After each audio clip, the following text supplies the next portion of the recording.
Assalamualaikum warahmatullahi wabarakatuh. Di sini saya akan merefleksikan dari 12 topik yang telah dibahas di pertemuan sebelumnya. Yang pertama adalah pola asuh era digital. Pola asuh yang dibutuhkan pada era digital adalah pola asuh yang demokratis dan autoritatif. Pola asuh ini berupaya membantu anak agar bersikap kritis terhadap pengaruh-pengaruh negatif dari era digital. Pada pertemuan kedua, yaitu lingkungan dan sumber belajar digital. Sumber belajar digital merupakan alat baru yang digunakan dalam pembelajaran serta dibangun di atas pemahaman mereka. Dalam pembelajaran, biasanya peserta didik menggunakannya untuk menyelesaikan tugas-tugas yang diberikan oleh guru. Pada pertemuan ketiga, yaitu rupa pendidikan era digital. Pendidikan di era digital merupakan pendidikan yang harus mengintegrasikan teknologi informasi dan komunikasi ke dalam seluruh mata pelajaran.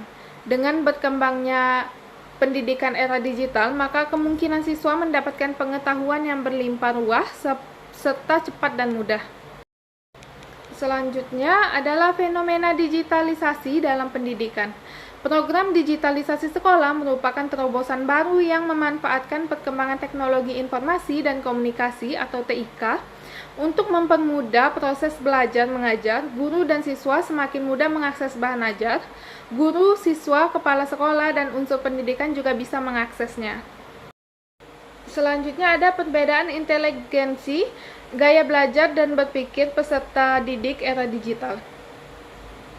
Gaya belajar dalam hal ini merupakan cara yang digunakan setiap individu untuk menyerap informasi dengan mudah, sedangkan gaya berpikir merupakan cara setiap individu mengatur dan mengelola informasi tersebut.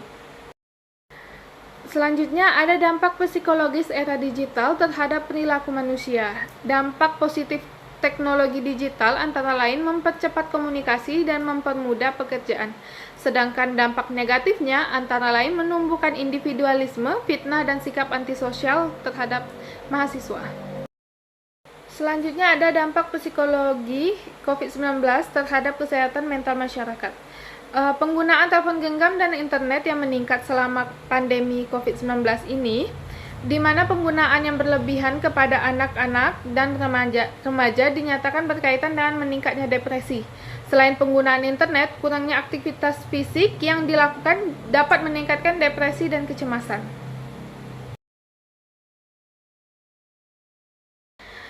Selanjutnya ada manajemen pengelolaan kelas. Manajemen pengelolaan kelas adalah upaya yang dilakukan oleh guru untuk menciptakan dan mempertahankan kondisi belajar yang optimal agar peserta didik merasa nyaman, saling memiliki, dan betah belajar di dalam kelas. Selanjutnya adalah peran motivasi dan konsep diri dalam pembelajaran.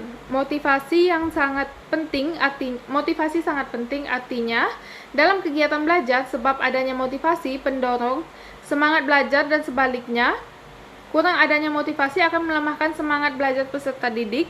Selain motivasi, kreativitas juga memiliki peran yang sangat penting dalam proses pembelajaran. Selanjutnya ada kesulitan belajar. Kesulitan belajar merupakan suatu kondisi siswa di mana proses belajar yang ditandai dengan adanya hambatan-hambatan dalam mencapai hasil belajar. Jadi kondisi di mana siswa tidak dapat belajar dengan semestinya. Hambatan ini berasal dari dalam maupun luar siswa. Selanjutnya adalah mengidentifikasi berbagai peserta didik berkebutuhan khusus, juga berbakat, serta pelayanan dalam pendidikannya. Istilah pelayanan pendidikan anak yang berkebutuhan khusus digunakan dalam upaya menjelaskan tentang program pelayanan yang berlaku dalam penyelenggaraan sistem pendidikan bagi anak-anak yang mengalami kesulitan, keterbatasan dalam mengikuti program pendidikan dengan berbagai alasan dan membutuhkan bantuan khusus. Dan yang terakhir adalah kajian gender. Pendidikan berbasis gender adalah usaha sadar untuk memberi pemahaman dan mencegah terjadinya bias gender yang dilakukan dalam proses pembelajaran di sekolah.